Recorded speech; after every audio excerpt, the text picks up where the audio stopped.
L'appréciation que j'ai à me faire, c'est d'abord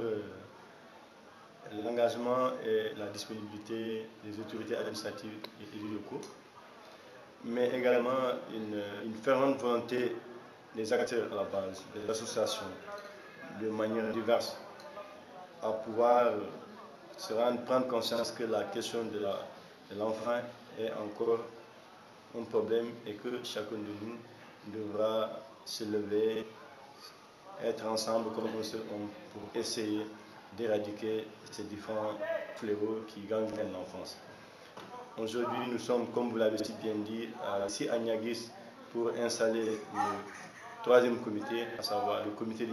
Niassia, ensuite le comité de Ziguinchor qui est présidé par le préfet de Ziguinchor, et aujourd'hui le troisième comité ici de Niaguis, présidé également par un élu local, à savoir le représentant du PCA.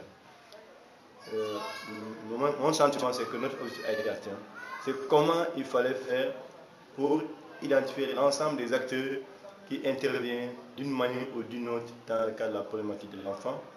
les mettre ensemble afin qu'ils créent une synergie pour la protection de l'enfant. Et lors des discussions, on s'est rendu compte qu'il y a des diversités, donc, et au bout, on a eu à installer que l'ensemble des acteurs ont accepté de s'unir pour créer une synergie pour la protection de l'enfant vulnérable dans l'arrondissement de Niaguis. Et également, nous comptons au-delà, prochainement, convoquer les trois comités et en mettre un comité départemental qui va pouvoir faire des propositions à l'État sénégalais, mais également une proposition aux partenaires de développement dans le cadre de cette contribution à la participation à la protection de l'enfant vulnérable dans le département. Nous ne sommes pas une ONG, nous sommes les responsables d'associations de jeunes et de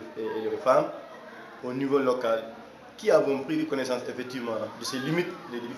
grandes ONG qui ont toujours intervenu depuis des années. Et nous sommes dit que nous-mêmes, en tant que jeunes, nous pouvons apporter aussi notre contribution à travers une organisation. Au lieu de se mettre, chacun va de son côté, on se retrouve nous tous ensemble autour d'un idéal qui se trouve être cette dynamique de paix, et nous disons qu'est-ce que nous pouvons apporter dans le cadre du processus de paix en Casamance. C'est ça la dynamique. Nous ne sommes pas une ONG, mais nous sommes un réseau